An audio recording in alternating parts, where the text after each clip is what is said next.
அனைவருக்கும் வணக்கம். Option tricky trade channel மூலம் உங்களை சந்திப்பதில் மிக்க மகிழ்ச்சி அடைகிறேன். நான் உங்கள் சந்தோஷ். இந்த வீடியோவின் நோக்கமே வரைபடம் இல்லாமல் ஆப்ஷன் பிரீமியம் கணக்கீட்டு முறைப்படி எப்படி எளிமையாக பார்ப்பது அப்படிங்கிறதான் இந்த வீடியோவின் நோக்கமே. இது பயிற்சிக்கான வீடியோ. எந்த பரிந்துரையும் நாம் வழங்குவது இல்லை. ஆப்ஷன் பிரீமியத்தோட அடிப்படையில் பார்ப்பதுனால சந்தையோட ரெசிஸ்டன்ஸ் அண்ட் சப்போர்ட்ஸ் வந்து ஆப்ஷன் செயின் அடிப்படையில் நம்ம பார்த்துட்ருக்கோம். இப்போது மார்க்கெட்டை பொறுத்தவரை நேற்று நல்ல ஒரு ஏற்றத்தில் முடிந்தது.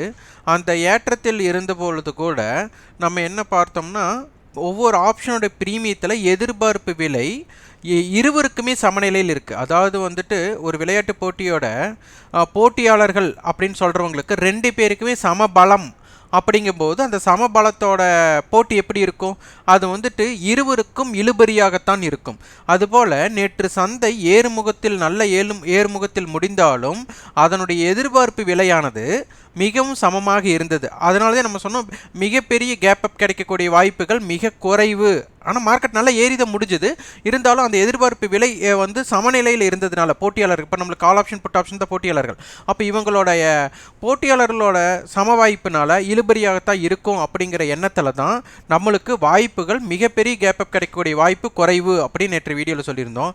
இன்று அதே மாதிரி தான் நம்மளுக்கு ஒரு சின்ன ஃப்ளாட் ஓப்பனிங் தான் கொடுத்தாங்க, ஒரு இது இம்பேக்ட் இல்லை. அப்புறம் நேற்றையோட ஏற்றத்திற்குண்டான பிரீமியத்தை கரைக்கக்கூடிய வாய்ப்பில் நம்மளுக்கு இதாகிடுச்சு. அப்போ நம்ம சொல்லியிருந்தோம் இண்டெக்ஸ் ரேஷியோ ஷார்ட்டேஜ் ஏதாச்சும் ஏற்பட்டுச்சு. அப்போ நிஃப்டி பார்த்தீங்கன்னா ஒரு 30 புள்ளிகள் மைனஸுக்கு, பேங்க் நிஃப்டி ஒரு 100 புள்ளிகள் தான் மைனஸ் இருக்கணும். ஆனால் காலையில் என்ன ஆயிடுச்சு, நிஃப்டி ஒரு 30 பாயிண்ட் மைனஸ்னா பேங்க் நிஃப்டி ஒரு 200 to 300 பாயிண்ட்ஸ் மைனஸ் போயிட்டாங்க. அப்போ என்ன அர்த்தம், இண்டெக்ஸ் ரேஷியோ ஷார்ட்டேஜ் ஆயிடுச்சு. அதனால அதனோட இழுபறி ஆட்டம் இதாக இருந்தால் நம்ம இண்டெக்ஸ் ரேஷியோ ஷார்ட்டேஜ் வந்தாலும் அதற்குண்டான வால்டைல் செஷனில் தான் இருக்கும் நம்ம பதிவு சொல்லியிருந்தோம். அதே போல் நிகழ்ந்தது. இப்போ நம்மளுக்கு ஷார்ட் ரேஞ்ச் என்ன கொடுத்துருந்தோம், 17,940 18,161. சந்தை இன்னைக்கு அதுக்கு போகவே இல்லை. அப்போ மார்க்கெட் என்ன ஆயிடுச்சு, 17,940 கீழ் பாட்டம் அதை வந்து நம்மளுக்கு ஹிட் ஆயிருக்கு. இன்னைக்கு கரெக்டாக அந்த இடத்துல தான் நம்மளுக்கு வந்து சந்தை முடிவுட்டுருக்கு. இப்போ சந்தையோட நேற்றைய ஹை லோ தான் நம்மளுக்கு பிரேக் அவுட் ஸ்ட்ராட்டஜின்னு சொல்லுவாங்க. அப்போ சந்தை நேற்று முடிவுற்ற வேலையிலிருந்து பார்த்தீங்கன்னா நம்மளுக்கு லோ அப்படிங்கிற பிரேக் அவுட் வந்து தூரமாகவும் ஹைங்கிற பிரேக் அவுட் வந்து பக்கமாகவும் இருந்தது. ஏன்னா 18,053. அப்போ ஹையை பிரேக் பண்ணோன்னாலே நம்மளுக்கு என்ன ஒரு 60 புள்ளிகளோட ஏற்றம் கிடைக்கணும். அப்போ இன்றைக்கி என்ன நிகழ்வு நடந்தது அப்படிங்கிறத நம்ம பார்க்கணும். அப்போ இன்றைக்கி பார்த்தீங்கன்னா மார்க்கெட்டோட அதிகபட்ச ஹையே 18,095. அப்போது ஒரு பிரேக் அவுட் ஸ்ட்ராட்டஜின்னு சொல்லும்போது yesterday high R low break out சொல்லுவோம். அப்போ இங்கே yesterday high low break out நடக்கல. அப்போ நேற்றைய மார்க்கெட்டோட எல்லைக்குள்ளே தான் இருக்க போகிறாங்க. அப்போது சந்தை வந்து எஸ்டர்டே ஹை பிரேக் ஆகலை. அப்போ ஓப்பன், அப்போது ஒரு ஓப்பனில் இருந்து தான் ஒரு தினத்தோட ரேஞ்ச் கிரியேட் ஆக போகுது. அப்போ 18,080 தான் ஓப்பன்னா, 18,095 ஹைனா ஒரு 15 புள்ளிகள் தான் ஓப்பனுக்கு மேலே ரேஞ்ச் ஆகிருக்கு. அப்போது நம்மளுக்கு ஒரு தினத்துக்கு 150 புள்ளிகள் டு 200 புள்ளிகள் ரேஞ்ச் வேணும்னா அப்போ ஓப்பனுக்கு மேலே 15 புள்ளினா மீதி 135 புள்ளி ஓப்பனுக்கு கீழே தான் இருக்க போகுது. ஸோ சந்தை வந்து அதனால தான் 17,921 லோ வந்திருக்கு. அப்போ நம்மளுக்கு மார்க்கெட்டோட ஹை லோ டிஃப்ரெண்ட் பார்த்தீங்கன்னா கிட்டத்தட்ட 170 புள்ளிகள் ரேஞ்சாக அமைந்துள்ளது.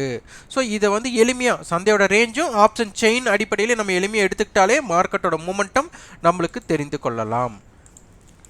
அடுத்தது பேங்க் நிஃப்டி. பேங்க் நிஃப்டி பார்த்தீங்கன்னா நம்மளுக்கு இந்த இடத்துல ஒரு கேப் அப், சின்ன கேப் அப் கொடுத்ததுக்கப்புறம் மார்க்கெட்டில் நம்ம ஃபஸ்ட்டு சப்போர்ட் லெவல் 38,405 சொன்னோம். ஸோ அந்த லெவலுக்கு மேலே பார்த்தீங்கன்னா காலையில் ஒரு 10 நிமிடங்களும் இடையில வந்து நம்மளுக்கு ஒரு 30 நிமிடங்கள் அந்த மாதிரி தான் நின்றுருக்கு. அந்த லெவலுக்கு மேலே சப்போர்ட்டுக்கு மேலேயே அதற்குள்ளே தான் சந்தை நிகழ்வு நடைபெற்றிருக்கு. அதே மாதிரி சந்தை வந்து இன்றைக்கி இண்டெக்ஸ் ரேஷியோ அப்படின்னு பார்க்கும்போது நிஃப்டியை விட பேங்க் நிஃப்டி பலவீனம் அப்படின்னு தெரியும். ஸோ அதற்குண்டான வகையில் வியாபாரம் செய்தவர்களுக்கு வந்து வெற்றி கிடைத்திருக்கும். இப்போ பார்த்தீங்கன்னா பேங்க் நிஃப்டியோட எஸ்டர்டே ஹை லோ அப்போ பார்த்தீங்கன்னா 38,765 ஹை, 37,665 லோ, கிட்டத்தட்ட 1000 புள்ளிகள் ரேஞ்ச் நேற்று.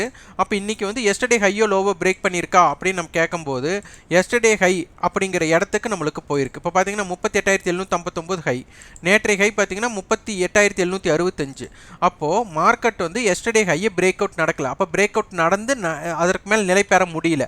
அப்போ ஓப்பனும் 38,731, ஹையும் 38,759. அப்போ ஓப்பனுக்கு கீழே எஸ்டர்டே ஹைக்கும் பிரீமியம் கடக்கக்கூடிய சூழ்நிலை இல்லைனாலே அதனுடைய தாக்கம் என்ன, அப்போ ஆப்ஷன் பிரீமியத்தோட வீரியம் என்ன அப்படிங்கிறத தெரிஞ்சுக்கலாம். இன்னைக்கு லோ 37,935, கிட்டத்தட்ட நம்மளுக்கு பார்த்தீங்கன்னா நம்மளுக்கு 800 புள்ளிகள் ரேஞ்ச் அப் நம்மளுக்கு கொடுத்துருக்குறாங்க. அப்போ 800 to 850 புள்ளிகள் ரேஞ்ச் அப்படிங்கும்போது அதனுடைய தாக்கம் எப்படி இருந்தது நீங்கள் பாருங்கள். இப்போ நம்மளுக்கு ஒரு ஸ்டாக்ஸ் அப்படிங்கிறது வந்துட்டு இன்னைக்கு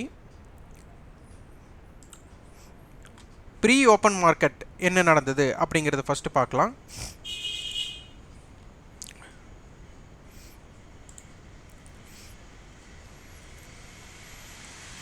ப்ரீ ஓப்பன் மார்க்கெட்டில் பார்த்தீங்கன்னா நிஃப்டி இதில் அதானிபோர்ட் பார்த்தீங்கன்னா 21 ரூபா கேப் அப் ஆகிருக்கு, 2% ஏறி இருக்குது. அதற்கப்புறம் பார்த்தீங்கன்னா உங்களுக்கு இம்பேக்டடு வந்துட்டு 2%ங்கிறது இல்லை.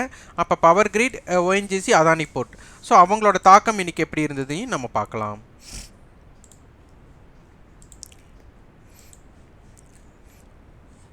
பார்த்தீங்கன்னா இன்றைக்கி அதானிபோர்ட் தான் தேர்ட் இதில் நம்மளுக்கு பிளேசஸில் இருக்குது அதிகமான பங்கு வர்த்தகத்தில். Tata power, HDFC bank, Adani enterprises, Tata Motors, ICC bank, Reliance, HDFC, Tata steel, Infosys, ITC, Bajaj finance, state bank, axis bank, TCS, Titan, Jindal steel, Kotak bank, federal, DLF இவங்கெல்லாம் தாக்கத்தை உருவாக்கியிருக்காங்க. அதே மாதிரி நம்மளுக்கு பாருங்கள் ஸ்டாக் ஆப்ஷன்ஸில் எப்படி வாய்ப்புகள் கிடைத்துள்ளது அப்படின்னு நம்ம பார்க்கணும். நம்ம அதானிபோர்ட் நம்ம பார்த்துருந்தோம், அதானி என்டர்பிரைசஸ் பார்த்துருந்தோம். அதானிபோர்ட் பாருங்கள் 900 கால் 10 ரூபா ப்ரீவியஸ் க்ளோஸ், 13 ரூபாய்க்கு ஓப்பன் ஆகியிருக்காங்க, 12 ரூபா லோ, 24 ரூபா, அப்போது டபுள்டு அப்படிங்கிற வாய்ப்பு கொடுத்துருக்குறாங்க. அதே அதானி என்டர்பிரைசஸ் பார்த்தீங்கன்னா இன்றைக்கி லைஃப் ஹை பிரேக் பண்ணியிருக்கு, 41 ரூபா தான் நம்மளுக்கு ப்ரீவியஸ் க்ளோஸு, 110 ரூபா மட்டும் சென்றிருக்கு. அப்போ பார்த்தீங்கன்னா கிட்டத்தட்ட 2.5 டைம்ஸ் நம்மளுக்கு ரிட்டர்ன் கொடுத்துருக்கு. ஸோ டாடா பவர் பார்த்தீங்கன்னா நம்மளுக்கு 300 கால் ஆப்ஷன், 1 ரூபா 30 காசு ப்ரீவியஸ் க்ளோஸ், 6 ரூபாய் நம்மளுக்கு போயிட்டு 5 ரூபாய் க்ளோசிங் ஆயிருக்கு. அப்போ 1.30லேருந்து 6 ரூபாய் அப்படின்னு சென்றிருக்காங்கன்னா அப்போ அதனுடைய தாக்கம் என்ன அப்படிங்கிறத நீங்கள் பாருங்கள். ஐடிசி அதே மாதிரி இப்போ டாடா பவர், இன்றைக்கி பவர் செக்டர்ஸ் எல்லாமே நம்மளுக்கு இம்பேக்டடுங்கும்போது பவர் கிரிட் எல்லாமே இருந்தது. ஆனால் இதனுடைய பங்கு வர்த்தகத்தில் அதிகமான வர்த்தகமானதில் நம்ம எது இன்றைக்கி வாய்ப்பு இருக்கோ அந்த ஸ்டாக்ஸில் நம்ம போனோம்னா நம்மளுக்கு எளிமையாக லாபம் எடுக்க வாய்ப்புகள் உள்ளது.